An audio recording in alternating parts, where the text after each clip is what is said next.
El profeta Jeremías, el capítulo 6. Profeta Jeremías, el capítulo 6, versículo 16. Dice: Así dijo Jehová: Paraos en los caminos y mirad y preguntad por las sendas antiguas, cuál sea el buen camino, y andad por él, y hallaréis descanso para vuestras almas.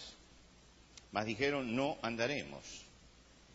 Puse también sobre vosotros atalayas que dijesen: escuchad el sonido de las trompetas. Y dijeron ellos: no escucharemos. Por tanto, oíd naciones y entended, oh congregación, lo que sucederá.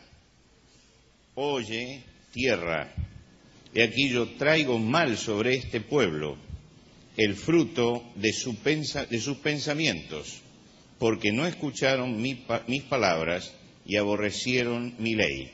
Y pasamos al capítulo 17 de Jeremías, capítulo 17 del profeta Jeremías, versículo 5. Jeremías 17, 5.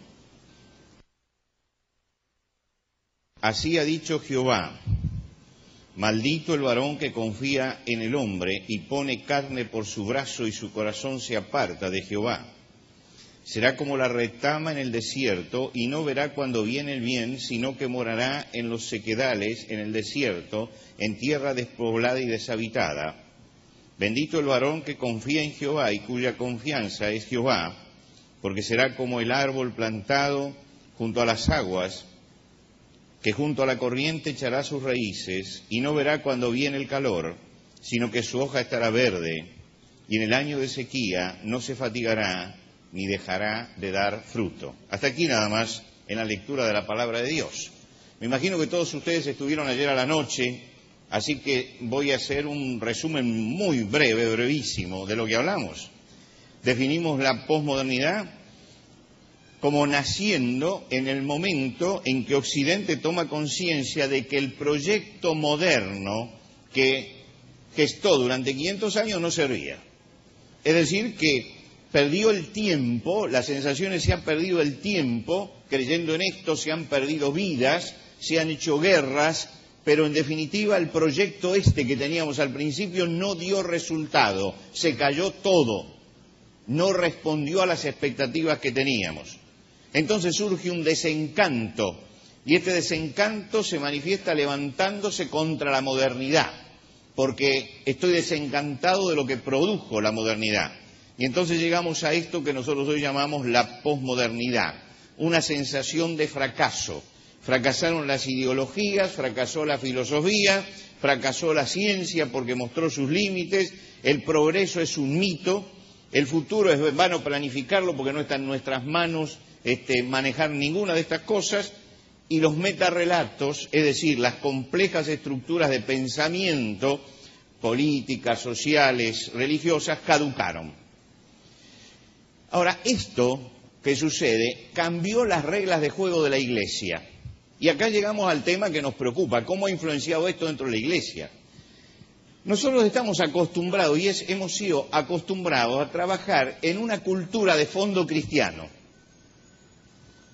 Es decir, no digo que sea una cultura cristiana, pero el fondo moral que manejaba la cultura nuestra era un fondo cristiano.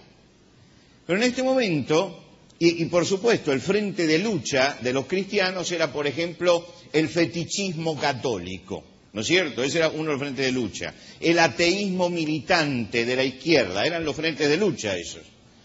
Pero ahora resulta que nos cambian, es como quien tiene un tablero de ajedrez y le cambiaron las reglas. Ya el enemigo no es el mismo, el objetivo no es el mismo. Tenemos otros objetivos y otros problemas. Nos encontramos ante una nueva realidad. Y cuando uno se encuentra frente a una nueva realidad, tiene que empezar a mirar cuáles son las posibilidades y las disyuntivas que presenta. Ahora, como nosotros somos herederos directos de la Reforma, directos herederos, sabemos la importancia de los principios, porque los reformadores nos enseñaron, y con justa razón, que cuando se pierde la base histórica, la base de revelación, y cuando esto se deja a un segundo lugar, puede perderse también el objetivo de la Iglesia, que fue lo que sucedió en la Edad Media. Entonces nos apegamos a los principios porque sabemos históricamente lo que sucede cuando no nos apegamos a ellos. Pero además somos influenciados por la globalización y por el neoliberalismo que está en boga, por la sociedad de masas, ¿no?, donde todo es mega, todo es grande, y entonces queremos, para la Iglesia también, y no es malo querer esto, un crecimiento superlativo. Quiere decir que empezamos a encontrarnos con dos cosas. Por un lado, que sabemos que no podemos dejar los principios, y por el otro lado aparece el deseo de lograr que las masas se acerquen a la Iglesia. Estos dos deseos entran muchas veces en pugna y son los que generan después los problemas de influencia de la posmodernidad dentro de nosotros. ¿Por qué? Porque todo esto se inscribe dentro de un proceso de espiritualidad que nosotros llamaríamos una espiritualidad posmoderna. Nosotros estamos frente a una espiritualidad que tendríamos que llamar espiritualidad posmoderna. ¿Qué significa espiritualidad posmoderna? La espiritualidad posmoderna es una nueva espiritualidad que ha surgido. Si usted, por ejemplo, en la década del 60, usted entraba a una librería para buscar, usted veía que los títulos que estaban allí eran el Che Guevara, los discursos de Mao, Marcuse, Sartre, Frantz Fanon, todos estos que querían revolucionar al mundo, ¿no? Eso era lo que usted veía. Hoy usted llega y se encuentra con Reiki, budismo, angeología, control mental, Feng Shui, todo esto está mezclado. Es decir, lo que antes ocupaba, lo que era la revolución tremenda que se quería hacer para cambiar la sociedad, ahora lo tenemos con una cantidad de corrientes espirituales que nosotros llamaríamos una nueva espiritualidad. Ahora, cuando yo veo esta nueva espiritualidad, digo que como todas las monedas tiene dos caras. Y para la Iglesia también tiene dos caras esta nueva espiritualidad. La primera de las caras es una cara positiva. ¿Por qué? Porque esto significa que el hombre ha roto con la extrema racionalidad del pasado y se abre a la posibilidad de una realidad suprarracional, de una realidad trascendente, de una realidad espiritual. El hombre de la modernidad, en la última parte de la modernidad, no estaba abierto a una realidad suprarracional y trascendente. Él quería la revolución social.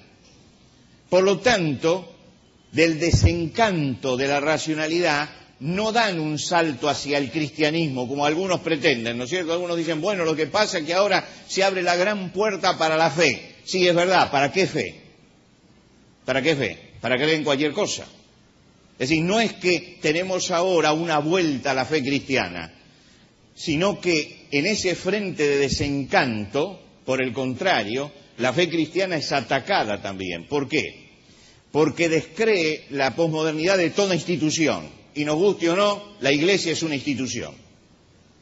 Descree la posmodernidad de toda religión, y el cristianismo es una fe y es una religión, el cristianismo. Nos guste o no, y hagamos después malabarismos teológicos, pero es una religión organizada, con una teología, y descree de todo metarrelato. Y cuando yo llego a una iglesia evangélica, lo primero que hacen es abrir la Biblia. Y en la Biblia es un metarrelato. Lo que quiere decir que no es esto que nosotros vemos como espiritualidad, el renacimiento de la fe trascendente, sino una vuelta al pensamiento mágico del principio. La búsqueda de poder espiritual, para poder cumplir, por supuesto, los objetivos posmodernos. Y si, como dijimos ayer, los objetivos posmodernos son el yo y el ahora, yo busco poder espiritual para mí y para ahora. Es decir, si no me significa lo espiritual algo en este momento, no lo quiero en mi vida. Si yo vengo y le digo, mire, hay una vida de eternidad y el cielo no, ¿para qué me sirve ahora? Porque yo quiero un poder hoy y aquí. Si no me significa algo en este momento, no lo quiero. Y en segundo lugar, si no tiene sentido para mí ahora, no tiene valor. Lo que quiere decir que el hombre está centrado en una búsqueda espiritual que tenga alguna relación con el ahora, con el momento, con lo que me está pasando hoy. Y es una espiritualidad, por lo tanto, heterodoxa, ¿no es cierto? Se nutre de cualquier fuente, porque descree de una verdad absoluta. Entonces alguien puede ser a la vez budista, sintoísta, hinduista y practica todo a la vez, ¿no es cierto? ¿Por qué? Porque el asunto es encontrar cuál es el botón que apretándolo me soluciona el problema aquí y ahora. Y si uno le dice que lo que tiene que hacer es prender un saumerio todas las noches a las 9 de la noche, él lo prende. Y otro le dice, no, tiene que poner una estatua de Buda, entonces al lado del saumerio pone la estatua de Buda. Y otro le dice, no, tiene que dar vuelta a la cama y orientarla de acuerdo a las líneas, y entonces la orienta de acuerdo a eso. Y hace todo. ¿Por qué? Porque es heterodoxa, ¿no? Casi siempre trata de solucionar un problema temporal. ¿Qué es solucionar un problema temporal? El hombre de la posmodernidad puede cantar aquello de salud, dinero y amor, ¿no es cierto? Esas son las tres cosas que quiere solucionar. Y si tiene estas tres cosas, está dispuesto a darle las gracias a cualquier Dios, con tal que le dé estas tres cosas. Esto impacta a la Iglesia. La Iglesia tiene un mensaje eterno. Lo tiene que llevar a un hombre que está preocupado por lo efímero, por lo temporal. Y acá viene la influencia de lo efímero en la Iglesia. El apóstol Pablo, cuando escribe en la carta a los Corintios, dice, si en esta vida solamente esperamos en Cristo, somos los más dignos de conmiseración de todos los hombres. Esta palabra es una defensa de la fe como trascendencia. Él está diciendo, no puede ser que prediquemos un Cristo que me sirve solamente para esta vida. Lo que no quiere decir que Cristo no tenga efecto en esta vida. El Señor Jesucristo tiene efecto en esta vida, pero si el hombre espera solamente en Cristo en esta vida, es un hombre digno, como dice él, de conmiseración. Porque no ha entendido la profundidad del sacrificio de Cristo, ni el sacrificio de la cruz, ni la importancia de la redención, ni el precio del pecado, no lo ha entendido. Es decir, si Cristo vino y murió en la cruz y derramó su sangre para sanarme, para curarme a mí del dolor de muelas, el sacrificio de Cristo es totalmente intrascendente, ¿se da cuenta?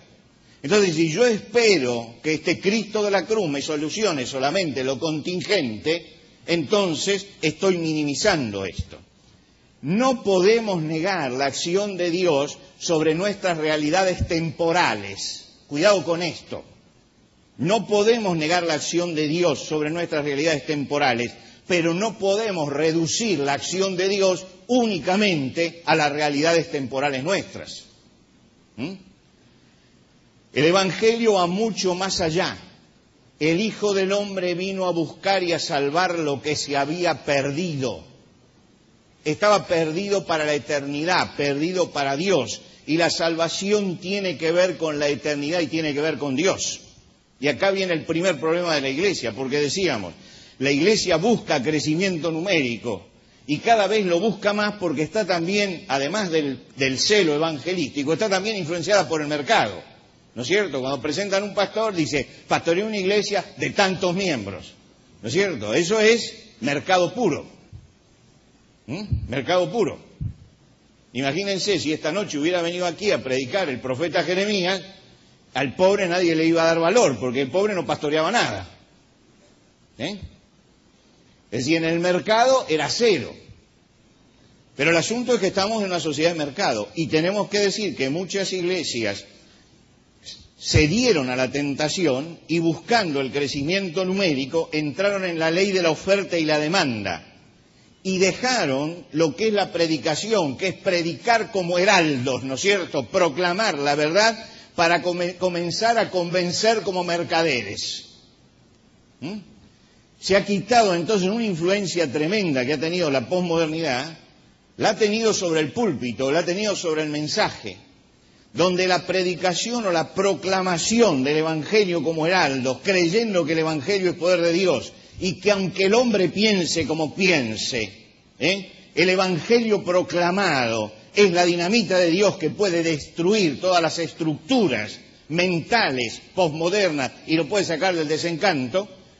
Muchos no entendieron esto y prefirieron doblar el mensaje y adaptarlo a la necesidad temporal. Y entonces tenemos un Cristo por allí que atiende a la necesidad temporal únicamente y no a la necesidad eterna. Recuerde usted, y yo quiero ser muy equilibrado en esto porque los desequilibrios son siempre malos en estos temas. El profeta Ezequiel tuvo que vivir en un tiempo que era como la posmodernidad nuestra. Y cuando el Señor nos llamó, dice, yo te mando, te envío a hijos de duro rostro y de empedernido corazón. Duro rostro y empedernido corazón. Y les dirás, así ha dicho el Señor, ¿acaso ellos escuchen? Pero si no escucharen, porque son una casa rebelde, siempre conocerán que hubo profeta entre ellos. Lo que quiere decir que el trabajo de Ezequiel era contra una nación así, y Dios le dice, miren, lo único que no puedes negociar es el mensaje. Lo único que no puedes negociar es el mensaje. Te escuchen o no te escuchen, diga el mercado lo que diga, hay algo que es innegociable, que es el mensaje de Jesucristo.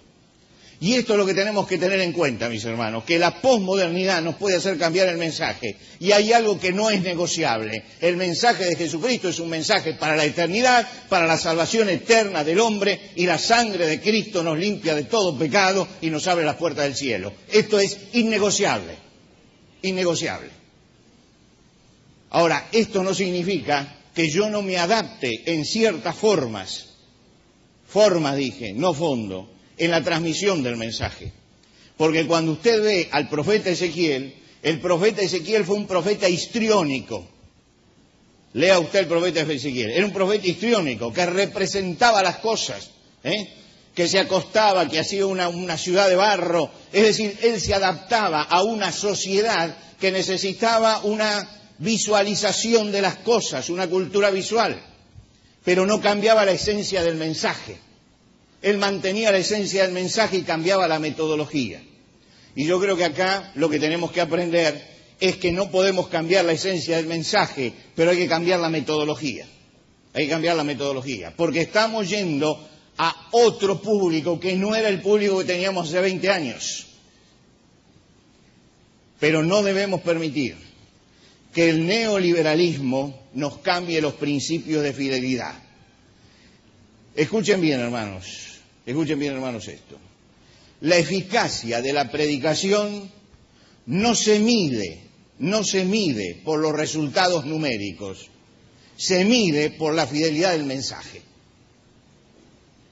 Si hay que evaluar a un predicador, hay que evaluarlo no por el resultado numérico, sino por la fidelidad que tiene al mensaje de Dios. Porque muchas veces se levantan predicadores que producen tremendas manifestaciones numéricas, pero que han falseado el mensaje. Y todas esas manos que se levantan son manos levantadas y nada más que manos levantadas, no significan conversiones de vida. Por lo tanto, la primera de las grandes influencias es esta influencia que es lo efímero que ha tratado de influenciar dentro de la Iglesia. La segunda de las influencias es la tremenda influencia que está teniendo el hinduismo en nuestras tierras. Yo no voy a hablar de datos estadísticos, voy a hablar de la impresión que tengo. La impresión que tengo es que en los países como Europa o Estados Unidos del primer mundo, el Islam se está transformando en una fuerza tremenda, difusora, grande, y que tal vez sea el peligro más grande que tenga la evangelización. Pero creo que en América Latina, el Islam, tengo la impresión, no tengo estadística, estoy diciéndole cuál es mi impresión de hombre que viaja, nada más que eso. Tengo la impresión de que en América Latina la influencia del hinduismo y de todas las doctrinas hinduistas es mucho más fuerte constituye la potencia más grande contra la que nosotros estamos luchando en este momento. Que el hombre latinoamericano está más proclive a inclinarse hacia alguna doctrina de tipo hinduista que hacia el Islam, por ejemplo. Que hay mucha más apertura del hombre común, del hombre de la calle, a las doctrinas hinduistas. Me parece, creo, es lo que trato de palpar todos los días. Ahora, el hinduismo ha penetrado, aunque nosotros no nos demos cuenta, aunque no tomemos a veces nota de esto, ha penetrado en una forma tremenda en nuestra sociedad. a través de películas, de canciones, de publicidad, implantó ciertos temas de discusión, como la reencarnación, por ejemplo, como los seres extraterrestres, como la energía cósmica. Hollywood apoyó todo esto, con una película como Ghost, por ejemplo, y todas estas, apoya todo esto. Lo que quiere decir que ha entrado en el circuito cultural para instalar ciertos temas que son de discusión del hinduismo, puramente hinduistas. En el circuito comercial, con libros, comercios que venden productos orientales, piedras energéticas, sahumerios, comida vegetariana, y usted va a la comida vegetariana y entonces allí tiene toda la propaganda de quien le enseña control mental, yoga, meditación trascendental, todo esto que se ha generado en el hinduismo. Y hay, por supuesto, escuelas, centros, seminarios, conferencias, a todos los niveles. Hay para la gente más humilde, para los intelectuales, para los empresarios. Hay una influencia tremenda del hinduismo en nuestra sociedad. La percibamos o no, ahí está permanentemente. Ahora, al hinduismo le resulta muy difícil penetrar en la iglesia con el politeísmo. El politeísmo del hinduismo no entra en la iglesia. Los 330.000 dioses que tienen, nosotros tenemos un solo Dios verdadero. Somos monoteístas. Ahí no pueden entrar. Pero por supuesto que pueden entrar por otras puertas. Y han entrado y han influenciado en la iglesia por otras puertas. Por ejemplo, los hinduistas creen que la fantasía, que la imaginación intensiva, puede influenciar la realidad y puede cambiarla. Se puede hacer como una incubación inconsciente. Yo incubo una realidad inconscientemente. Esta es una doctrina hinduista. ¿Qué quiero decir esto? Que yo puedo concentrar todo mi pensamiento, por ejemplo, y toda mi fantasía y toda mi imaginación en una operación comercial. Entonces yo centro mi fantasía y mi imaginación y incubo una realidad diferente con respecto a lo comercial. Esto altera la realidad. Y llega un momento que yo manejo esa realidad, creo una realidad. Es decir, que mi realidad mental la proyecto y transforma la realidad palpable. Esto es puro hinduismo. E incubo mentalmente algo. O yo le deseo un mal a una persona y entonces empiezo a pensarla a esta persona con un cáncer terminal. Y ellos dicen que la imaginación y la incubación subconsciente tiene tanto poder que si yo comienzo a imaginarla y yo comienzo en mi imaginación y en mi fantasía, fantaseo con su muerte, llega un momento que la realidad se produce y contrae el cáncer terminal y se muere. Esto es puro hinduismo, mis hermanos, puro hinduismo. Nosotros hemos tenido una influencia fuerte de esto dentro de nuestras iglesias. Es decir, se ha predicado muchas veces una doctrina hinduista disfrazada inconscientemente. Yo no digo que sea consciente el asunto, ¿no? Inconscientemente. Yo escucho a un predicador decir esto y le voy a leer textualmente. Lo que usted confiesa tiene poder. Si usted confiesa que es pobre, usted se va a morir pobre.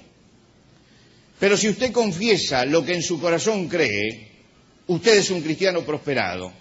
Su confesión va a hacer que se empiece a soltar la prosperidad en el cielo y que usted empiece a vivir en prosperidad. Esto es una declaración hinduista, por más que hablemos de Jesucristo y de todo lo demás, porque le está diciendo que el poder de la mente, que el poder de su imaginación puede incubar una realidad. Le están diciendo que querer es tener. Si yo quiero, tengo. La fuerza de la voluntad humana manejando la voluntad de Dios. La fuerza de la voluntad humana manejando la voluntad de Dios. Usted ha visto, por ejemplo, ciertos exorcistas, ¿no?, que frente a un endemoniado pierden el equilibrio y empiezan a gritar desesperadamente, sal, sal, sal, sal, creen que la fuerza de su voluntad es la que va a hacer salir el demonio. Cuando si está Dios allí en el medio, no hace falta que el cristiano grite. No hace falta que repita 20 veces sal. Si realmente está el poder de Dios, basta con la oración de fe en ese momento. Pero esa repetición permanente me está hablando de una influencia muy grande del hinduismo que se ha filtrado en la Iglesia, donde la voluntad, el pensamiento y la imaginación del hombre creen que va a armar la realidad.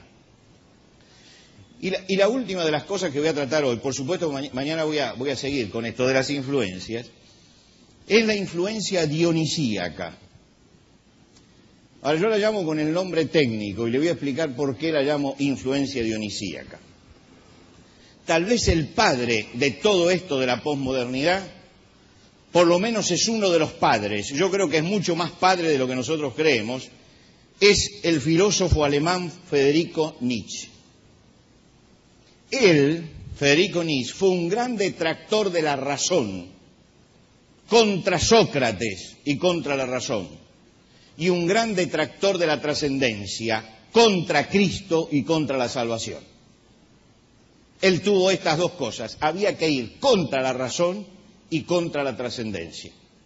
Él llegó a unir estas dos cosas y él decía que el cristianismo era un platonismo, es decir, la doctrina de Platón para el pueblo, lo que quiere decir que era una mezcla de razón y trascendencia. A esto él lo llamó lo apolíneo, tomó al dios Apolo. El dios Apolo es el dios de las luz, de los límites, de las diferencias, de las leyes armónicas. Es el dios de la razón, de la serenidad, de la mesura. Y él decía que la sociedad nuestra era apolínea, es decir, era una sociedad racional, de límites, de diferencias, y que había que romper los límites, había que ir más allá del bien y del mal, título de uno de sus libros, ¿no es cierto? Que había que romper con las leyes armónicas y que había que rescatar no al dios Apolo de la razón, sino al dios Dionisio de las bacanales, el dios Baco, ¿no es cierto?, de los excesos, de las orgías, de lo orgiástico, de lo que llega al éxtasis. Entonces él decía, si nosotros rescatamos a Dionisio, anulamos la razón. Hay que rescatar lo dionisíaco. Esto aparece ya en su primer libro. Yo les cuento brevemente que cuando me dijeron que tenía que prepararme aquí, dediqué mis vacaciones exclusivamente a leer sobre posmodernidad. Y leí todo Nietzsche, todo lo que él habló, sobre todo su primer libro, El origen de la tragedia. Y él dice que en El origen de la tragedia, que la tragedia empieza dionisíaca, es decir, empieza con la efervescencia, ¿no es cierto?, del orgiástico. Pero el problema es que le sacaron la música y los hombres empezaron a hablar. Y cuando empezaron a hablar se transformó en algo racional. Y que lo que hay que sacar es lo racional y hay que volver a lo dionisíaco. Él propone esto, volver a lo orgiástico. Y es notable que Dionisio es el que le saca la barrera a los hombres pueden ir a cualquier lado. Es notable que esto se está viendo en la sociedad nuestra. Hoy, para un joven, en la sociedad occidental, diversión es sinónimo de descontrol. Necesita descontrolarse. Yo nací en un hogar cristiano, así que no sé nada de bailes. No sé nada. Jamás bailé en mi vida. Pero tengo alguna noción de lo que es, ¿no es cierto? Tengo alguna noción. Antes el baile era una forma de comunicación, ¿no es cierto? Un hombre y una mujer era la forma de relacionarse para la gente del mundo, ¿no es cierto? Era una forma de relación. Hoy ya el baile para los jóvenes no es una forma de relación. No hace falta tener una pareja para ir a bailar. Entran a grandes salones con música estridente y sin contenido y bailan solos. Es decir, el otro no existe. Yo lo que hago es entrar en un éxtasis orgiástico. Orgiástico no significa solamente sexual, ¿no es cierto? Significa descontrol. En un descontrol total. Bailan solos. Quiere decir que entran y allí se lanzan a la pista y comienzan a sacudirse al ritmo de la música. Y a lo mejor están 8 o 9 horas bailando. Y necesitan, en este momento se están prohibiendo en muchos países de América Latina cierto tipo de baile, porque toman estimulantes para renovar energías, ¿no es cierto?, para poder llegar hasta el final, hasta que salga el sol. Y llegan a éxtasis individuales, aún sin usar la droga. Cuando usted ve esto, usted se da cuenta de que estas son celebraciones paganas. Es decir, son festivales masivos donde se adora a sus dioses paganos y donde se participa de una comunión de tipo pagana. Por ejemplo, el rock. El rock en mi país, en la Argentina, el rock tuvo una importancia capital en un momento dado de la historia. Fue una de las resistencias contra la opresión de los gobiernos dictatoriales. Yo tengo una de las colecciones más grandes de rock nacional, y lo he escuchado toda. Cuando alguien llega a mi casa y mira los discos de rock, dice, ¿esos son de sus hijos? Digo, no, son míos. Son míos. Yo los he escuchado todo. Es notable el contenido de las letras, ¿no es cierto? El rock tenía su ritmo, pero tenía su contenido. Había una denuncia. Hoy ya no existe contenido. No hay contenido. No tiene ningún contenido. Es un camino hacia el desenfreno. Los punk han introducido dentro del rock el pogo. ¿Usted sabe lo que es el pogo? Los muchachos saben lo que es el pogo. Que entran y se empiezan a empujar, a golpear, ¿no? Una mezcla, alguien lo definió como la expresión más pura del equilibrio entre la alegría y la furia. La alegría y la furia. Porque están alegres, se aporrean, se golpean, se empujan, ¿no? Es decir, todo eso nos habla del contenido orgiástico de esto, de que lo que decía Nietzsche se está cumpliendo, es decir, se está anulando la razón para darle lugar a la orgía, a lo dionisíaco. Ahora, es notable que esto logró penetrar también dentro de la Iglesia. Muchas veces nosotros estamos en reuniones, vemos reuniones multitudinarias donde hay un vaciamiento de contenido, porque no se busca vehiculizar el pensamiento, sino exaltar los sentidos. Exaltar los sentidos. Entonces, lo orgiástico está entrando a la Iglesia, música a niveles que aturden. A mí me pasó algo en Estados Unidos que es lamentable. Yo estaba predicando el Evangelio, termino de predicar el Evangelio y, bueno, hago pasar a ciertas personas adelante, a las personas que pasan adelante las sacan inmediatamente. Pero había un señor que no se decidía. Y yo me di cuenta que este señor era un señor bien pensante, ¿no es cierto?, que estaba allí, deseoso. Entonces, cuando todos se van y termina la reunión, yo bajo, y este señor se acerca y dice, quiero hablar. Pero resulta que el conjunto musical empieza a tocar a todo vapor, con toda violencia, y este señor me hablaba a los gritos, y yo le contestaba a los gritos. Entonces nos movíamos dentro del salón, vamos a aquel ángulo, pero no había caso, en todos lados estallaba, y afuera hacía frío, y no podíamos salir, y finalmente el señor me dijo, mire, en este clima yo no puedo hablar, y se fue. Ahora yo digo, ese hombre tenía una necesidad espiritual. Ese hombre quería comunicar, pero le metimos de fondo todo el ruido, y ese hombre no pudo comunicarse. Lo orgiástico, lo dionisíaco pudo sobre lo apolíneo. Es decir, ese hombre no pudo encontrar esa tarde, esa noche, el camino, porque en alguna forma lo estábamos aturdiendo. Y creo que esto es simbólico de lo que es la posmodernidad. Yo tomo esto como una figura, ¿no es cierto? Una figura, un símbolo. De pronto estamos tan aturdidos con tantas cosas, tanto buscando la satisfacción personal en lo que hacemos, que nos olvidamos de la alabanza como una forma de comunicación. Cada vez más el público en las iglesias entra en éxtasis individuales, muchas veces ajenos a la comunión. Y muchas veces hay una tendencia al espectáculo, donde se pierde el sentido de servicio. Sobre esto voy a volver en el día de mañana, ¿no es cierto? Se pierde el sentido de servicio. Y fíjense ustedes esto. Un escritor, hablando acerca de la adoración, dice esto. La adoración acalla al diablo. La adoración es una vestidura del Espíritu. La adoración guía al creyente al triunfo en Cristo. La adoración trae revelación. La adoración nos prepara para los milagros. La adoración es el camino para entrar a la presencia de Dios. Ahora, cuidado con decir amén esto, porque yo siempre entendí que la entrada, el camino para entrar en la presencia de Dios era la sangre de Jesucristo. La sangre de Jesucristo. Y que la persona de Cristo acá está totalmente ausente en este planteo. Se reemplaza con la adoración, o se pretende reemplazar con la adoración, la obediencia a la sangre de Jesucristo, la redención. Se transforma la adoración además en una herramienta. ¿Para qué adoramos? Para callar al diablo, para que el creyente tenga triunfo en Cristo, para que venga la revelación, para que aparezcan los milagros. No adoramos porque Dios es digno de toda alabanza.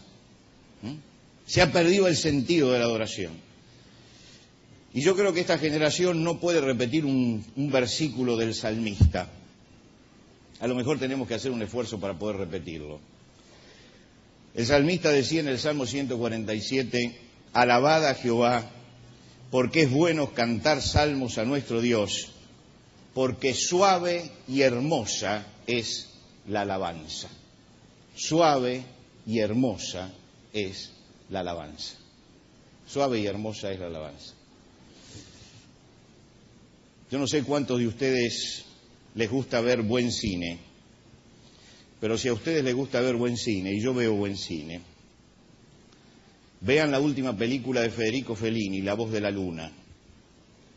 Se muestra una discoteca llena de muchachos con esa música estridente, estallando por todos lados, y esas luces que enloquecen y enceguecen.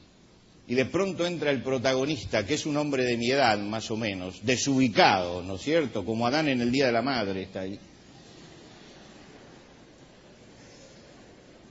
Desubicado en ese lugar, entra y mira todo eso y sube hasta donde está el disjockey y trae un disco y se lo hace cambiar. Y de pronto cesa la música y empieza a sonar en ese momento un vals de Strauss. Y es notable, porque Fellini es un maestro, él ve la cara de esos muchachos cuando de pronto se detiene el jolgorio y entra la serenidad de esa música, trayéndole paz. Y creo que esa es una escena inolvidable, porque contrasta lo que es la violencia del grito y la exaltación con lo que es la serenidad que tendría que tener la alabanza y la adoración. Conclusión. La peor influencia de la posmodernidad es que creó en muchos cristianos una actitud de obcecación. En la búsqueda del número se olvidó de la influencia negativa que puede tener la sociedad. Y obstinados en la búsqueda del número, se han olvidado ciertas cosas. El profeta decía, paraos en los caminos y mirad y preguntad por las sendas antiguas cuál sea el buen camino, y andad por él, y hallaréis descanso para vuestras almas. Y ellos dijeron, no andaremos, no andaremos. Es decir, no vamos a preguntar por el pasado. Y yo creo que esta es una actitud negativa de la cual debemos librarnos. Tenemos que preguntar por el pasado. Somos hijos de nuestro pasado, somos hijos de nuestro pasado. Y entonces tenemos que preguntar por el pasado, porque tenemos que darle continuidad a la obra del Señor. Esto no significa que no cambien los métodos, se lo dije cuando hablamos de Ezequiel, pero significa que tenemos que tener una raíz y que tenemos que en alguna forma tener continuidad con esa raíz. Tampoco les interesaba el futuro en aquel tiempo. Dice el versículo 17, puse también sobre vosotros atalayas que dijesen, escuchad el sonido de la trompeta, y dijeron ellos, no escucharemos, no escucharemos. Y cuando uno mira esto me parece que ver un barco en alta mar, que se niega a tener un puerto de destino y que se niega a tener un puerto de origen. Y si usted no tiene un puerto de origen y un puerto de destino, está perdido en la oscuridad. Está perdido en la oscuridad. ¿Qué es lo que tenemos que hacer para no tener esta influencia negativa? Siempre la Iglesia ha sido pasible de la influencia de la filosofía de su época. Nunca se ha podido librar de esto. Jamás. La filosofía de la época siempre impactó sobre la Iglesia, dejó sus marcas, dejó indeleblemente las formas, pero en alguna forma hay que defenderse de esto, que es la teología del desencanto que está afuera, para llevar a los hombres a la teología de la esperanza. Cuando dos discípulos se iban desencantados de la cruz. 2 discípulos se iban desencantados de la cruz. Se acercó Jesús hasta ellos y ellos no sabían que era Jesús. Y Jesús vio el desencanto y les subrayó el desencanto que tenían. Y después de subrayarle el desencanto y de hacerlos razonar sobre su desencanto, dice que les abrió las Escrituras y comenzando desde Moisés hasta el presente, les mostró la gloria de la esperanza que hay en Cristo Jesús. Y mostrándole la gloria de la esperanza, hizo que esas 2 personas desencantadas dieran vuelta en su camino y volvieran y encontraran que la cruz era la prueba gloriosa del triunfo de Jesucristo. Y creo que esto es lo que tenemos que hacer. Encontrar al desencantado que va por el camino, mostrarle su desencanto, con valor abrir la Escritura y hacer que vuelva la cabeza hacia lo que es el máximo triunfo que ha contemplado la humanidad. La cruz de Jesucristo para la redención de nuestros pecados y la tumba vacía. Mientras que la tumba esté vacía como está vacía, los hombres pueden mirar a ella y pueden tener esperanza. Y eso es lo que tenemos que buscar, que esta generación vuelva los ojos hacia la tumba vacía y en esa tumba vacía encuentre el mensaje glorioso de esperanza en Cristo Jesús. Que Dios los bendiga.